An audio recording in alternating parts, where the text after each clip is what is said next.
പ്രധാനമന്ത്രിക്കെതിരെ John Brittas M P പ്രധാനമന്ത്രി അയോധ്യയിൽ പ്രാണപ്രതിഷ്ഠ നടത്തുകയല്ല വേണ്ടതെന്നും ജനങ്ങൾക്ക് പ്രാണൻ നൽകാനാണ് പ്രധാനമന്ത്രി തയ്യാറാകേണ്ടതെന്നും ജോൺ ബ്രിട്ടാസ് എം പി പറഞ്ഞു.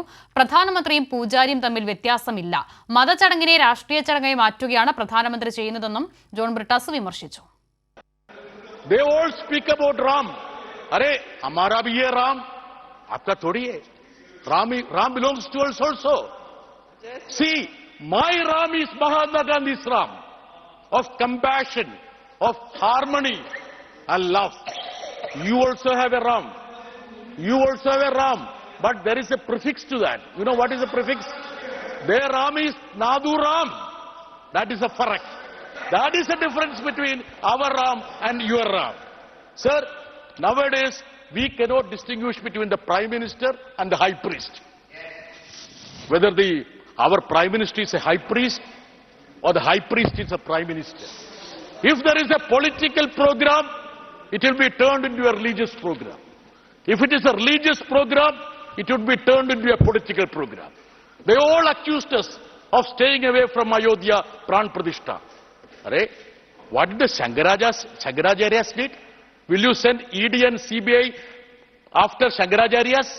All of them stayed away because they didn't want to be part of this political drama which you are trying to whip up there in Ayodhya. Sir.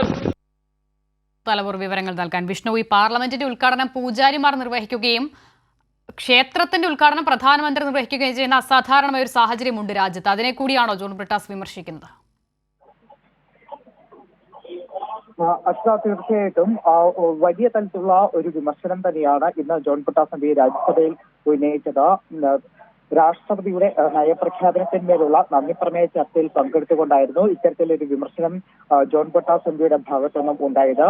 നിലവിൽ അയോധ്യയിൽ പ്രാണപ്രതിഷ്ഠ നടത്തുകയല്ല വേണ്ടത്, ദൈവങ്ങൾക്കല്ല ജനങ്ങൾക്കാണ് പ്രാണൻ നൽകാനാണ് പ്രധാനമന്ത്രി തയ്യാറാകേണ്ടത്. അതുകൊണ്ട് തന്നെ പ്രധാനമന്ത്രി മണിപ്പൂരിലേക്ക് പോകാൻ തയ്യാറാകണമെന്നും മണിപ്പൂരിൽ പ്രാണപ്രതിഷ്ഠ നടത്തണമെന്നുമാണ് ജോൺ ബ്രിട്ടാസ് എം പി വിമർശിക്കുന്നത്. ഇപ്പോഴത്തെ ഒരു ഇന്ത്യയുടെ സാഹചര്യത്തിൽ പ്രധാനമന്ത്രിയും പൂജാരിയും തമ്മിലൊരു വ്യത്യാസമില്ല. കാരണം ഇത്തരത്തിൽ രാഷ്ട്രീയപരമായിട്ടുള്ള ചടങ്ങിനെ മതപരമായിട്ടുള്ള ചടങ്ങാക്കി മാറ്റുകയും മതപരമായിട്ടുള്ള ചടങ്ങിനെ രാഷ്ട്രീയ ചടങ്ങാക്കി മാറ്റുകയും ചെയ്യുകയാണ്. അതുകൊണ്ട് തന്നെയാണ് പ്രധാനമന്ത്രിയും പൂജാരിയും തമ്മിലൊരു വ്യത്യാസം ഇപ്പോൾ കാണാൻ കഴിയുന്നില്ല. ഈ ഒരു സാഹചര്യം അപകടകരമായിട്ടുള്ള ഒരു സാഹചര്യമെന്ന വിമർശനം തന്നെയാണ് ജോൺ ബ്രിട്ടാസ് എം പി ഉന്നയിക്കുന്നത്.